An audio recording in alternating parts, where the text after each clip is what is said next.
most people who read the Bible regularly have never actually read, or let me rephrase that, understood Ezekiel's chapter 40 to 48.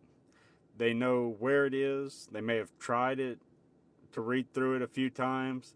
They probably got a few chapters into gates, walls, chambers, thresholds, cubits, and measurements, and then stopped and never came back. And honestly, if you're reading it like a building manual, that reaction makes a lot of sense. You have a man with a measuring rod. He walks around a very large structure and gives you dimensions for everything. And then it leaves you with questions. Why is this here? What is this for? Why would the Bible spend 9 chapters on this? And that's real questions. The answer is because Ezekiel's chapter 40 to 48 isn't just a building description. It's a covenant restoration blueprint. And once you see what it's actually doing, what problem it's answering, what system it's operating inside, these 9 chapters stop looking like dead architecture and start looking like one of the most important restoration passages in the whole canon. So let me show you why. Because first off, without any sort of context, what happened before chapter 40, you can't understand chapters 40 to 48. Unless you actually understand the rest of what Ezekiel had already established. The book opens in chapter 1 with a shock. Ezekiel sees the throne of Yahuwah, not in Jerusalem, not in the temple, but in Babylon among the exiles. That matters, because the presence of Yahuwah isn't sitting still where people expected it to stay. With the exiles, it's moving, it's active, it's free. It's not trapped in the city that assumed it owned the presence. Then in chapters 8 through 11, Ezekiel is taken in vision to Jerusalem and shown what's happening inside the temple. And what he sees is devastating. Idols at the gates, elders burning incense to images in the dark, women weeping for Tammuz, sun worship in the inner court. And the key thing is this: the corruption isn't out at the edges, it's moving inward, deeper and deeper into the sanctuary. And that's huge, because the problem isn't a little compromise on the outside. The problem is corruption advancing toward the center. And then one of the most devastating things in all of Scripture, the glory departs.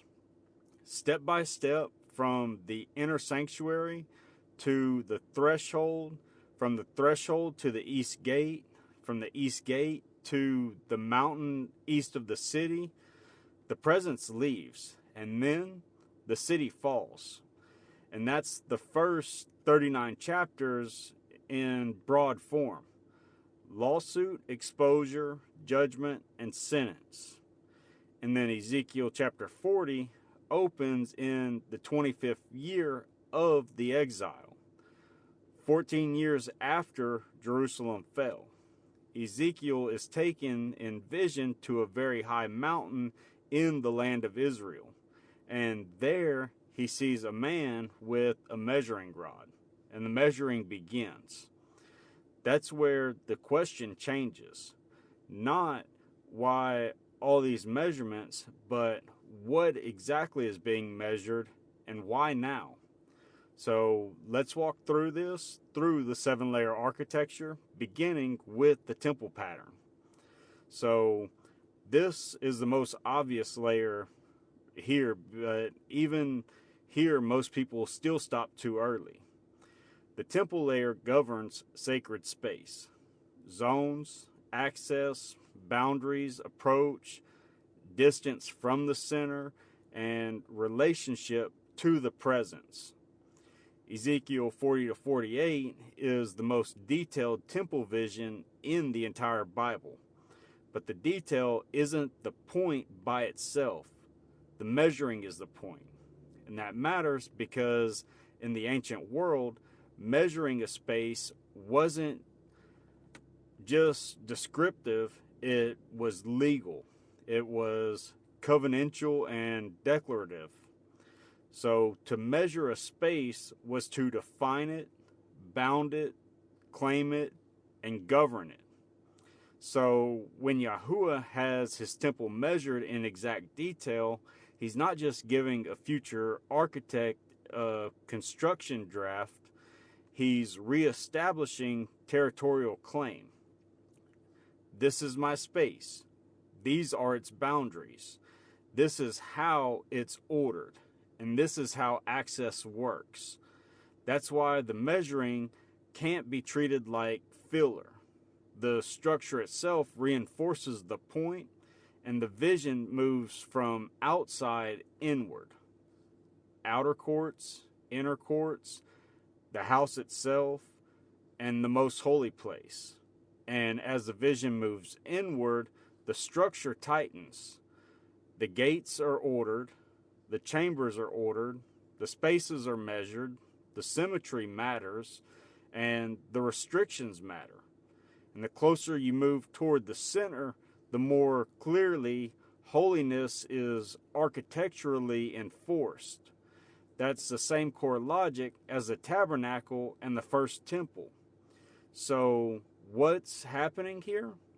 Well, the pattern was violated in the old house, but the pattern itself wasn't abolished.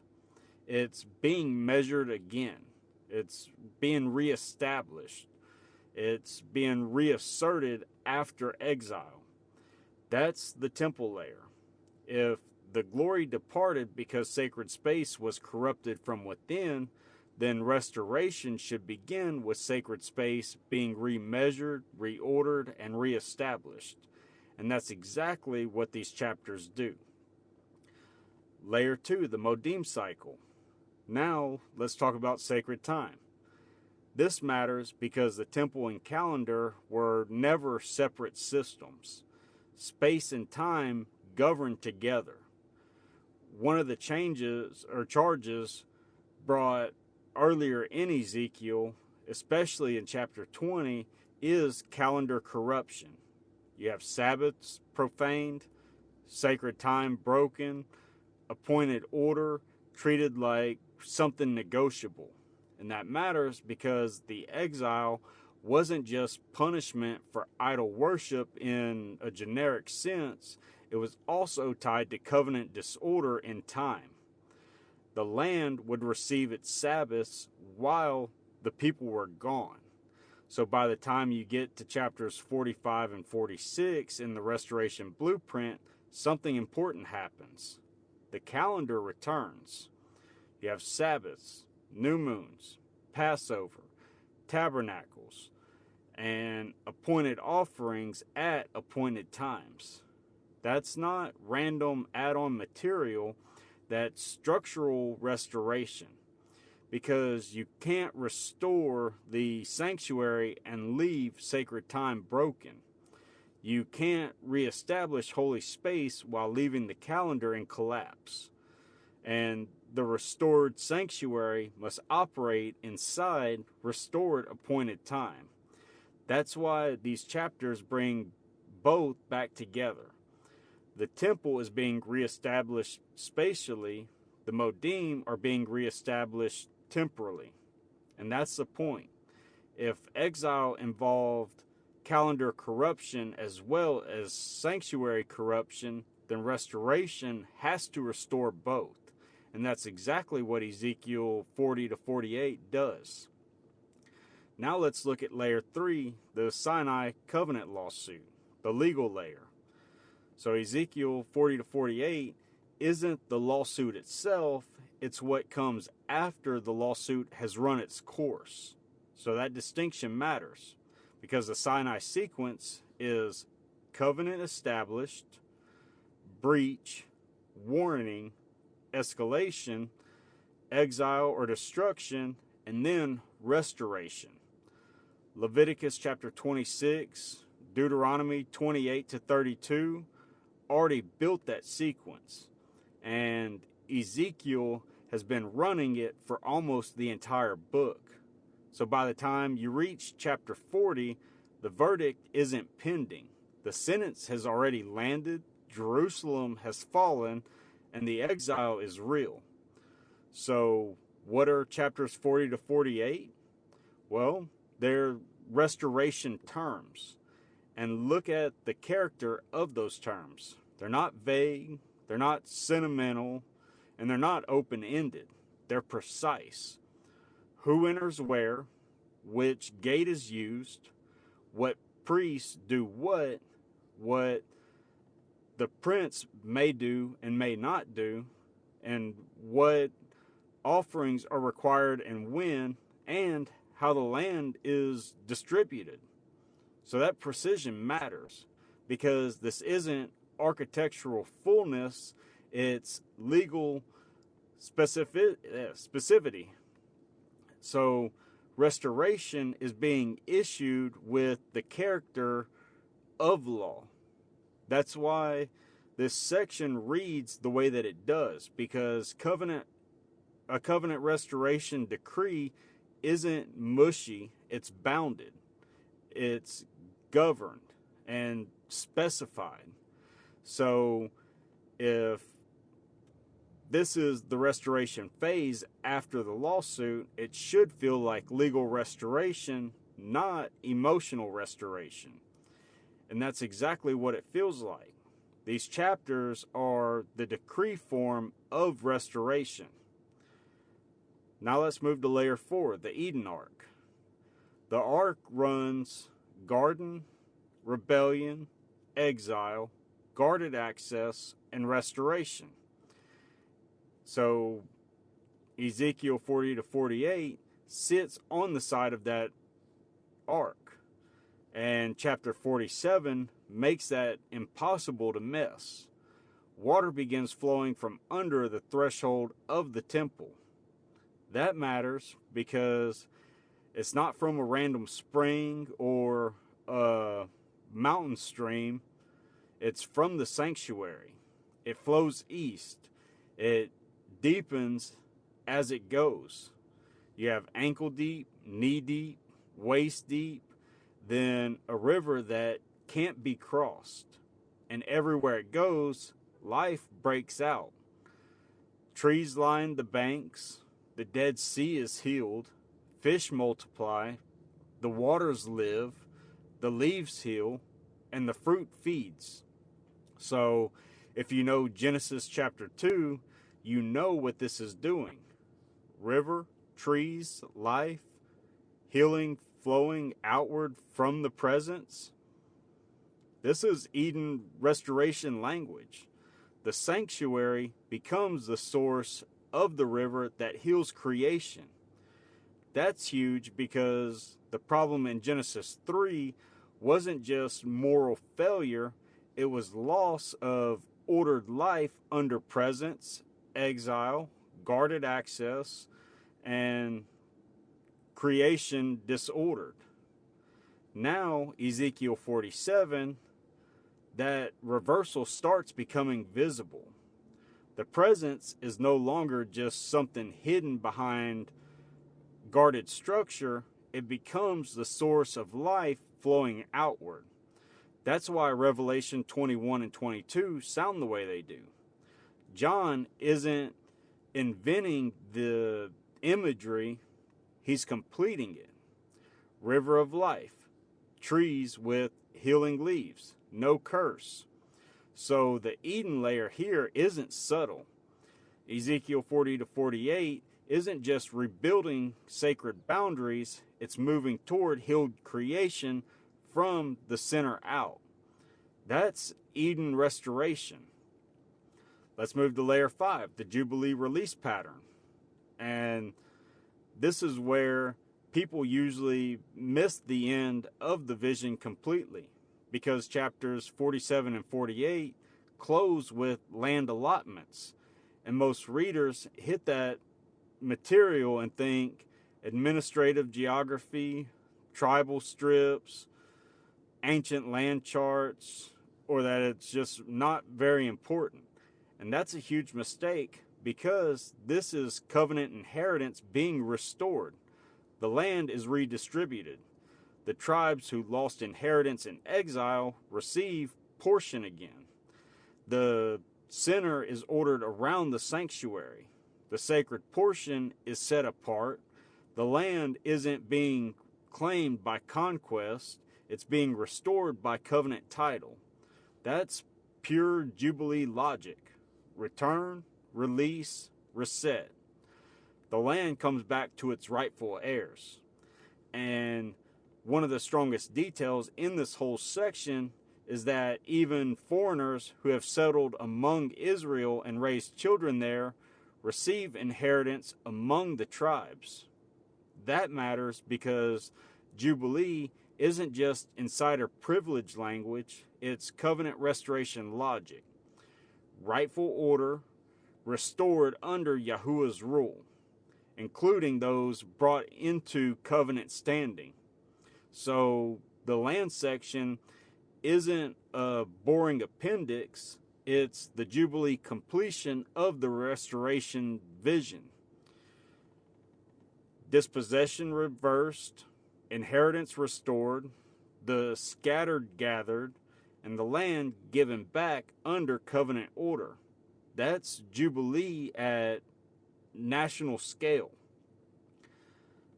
Now let's go to layer 6, pulse mathematics.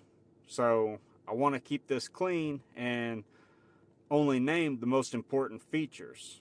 The first is 12. 12 gates surround the city, 3 on each side, and the gates are named for the 12 tribes. The tribal allotments also move in full covenant people structure.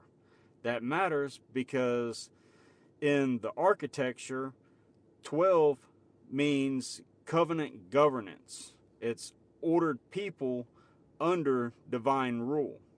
And here, that governance is built into the geography itself. The order of the people isn't added to the structure, it is the structure.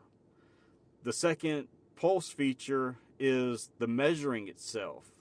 Everything is measured repeatedly and exactly.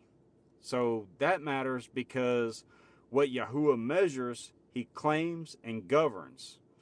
The restored order isn't loose, or it's not approximate, and it's not symbolic in the weak sense. It's measured. So the pulse layer here is less about flashy numbers and more about covenant precision. 12 gives you full governance structure. The exact measurement gives you claimed and ordered restoration. So let's leave it at that so we don't overload it. Layer 7, the axis. Now, this is the interpretive and behavioral layer. So the primary axis here is axis 4, Kingdom of Yahuwah. Why? Because the whole vision is governance specification. Who serves, who approaches, which gate is used, what the prince may do, what the priests wear, what offerings happen and when, how the land is distributed, what order governs the restored system. This is kingdom order in blueprint form, and Ezekiel 44 makes that even sharper. The Levites who went astray, who participated in the breach, aren't erased. They still serve, but not at the highest level. They guard gates, they serve in outer roles, they handle certain tasks, but they don't approach the altar in the same way. The Zakatite priests, who remained faithful when others drifted, are allowed nearer service. And that matters enormously, because the restoration doesn't erase memory, and it doesn't pretend breach history never happened. Roles in the restored order correspond to covenant faithfulness under pressure, and that's kingdom logic. Not sentimental equality, not revenge, but ordered assignment under covenant accounting. So yes, other axes are present here, but axis 4 governs the whole thing.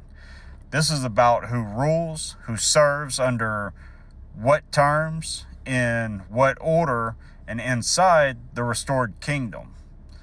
And then the vision ends with the city. 12 gates, 3 on each side, named for the tribes, and the city gets a name. Not Jerusalem, not Zion, not the city of David.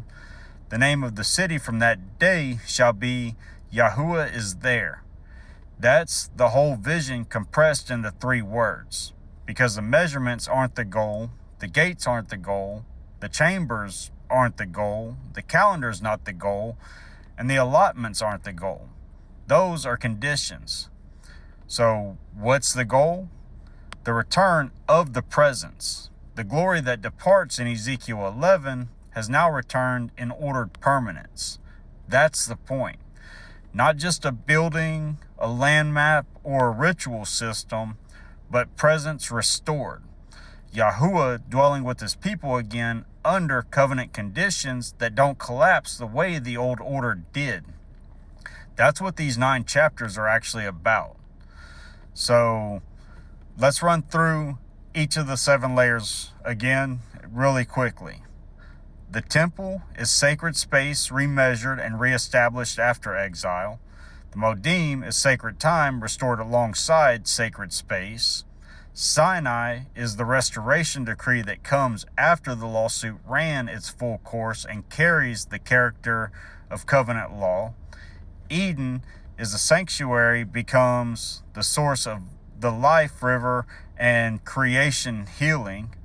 Jubilee, the land returns to its rightful heirs and dispossession is reversed. Pulse 12 governs the covenant people in ordered structure, and the measuring itself shows claim and governance. Axis 4 dominates because the entire section is a kingdom blueprint, and the city is named for the one thing all of it exists to make possible. Yahuwah is there. That's what the architecture finds when you use it to read Ezekiel chapter 40 to 48. And once you see that, these chapters stop looking like dead measurements. They become what they actually are. A covenant restoration blueprint for the return of the presence. And that's what the full course teaches you to see. The 7-layer architecture teaches you to read every passage exactly like this. So if you'd like to learn how to do this, you can sign up for the course at school.com/undeniable truths and start learning today for free. You'll have the first week to begin.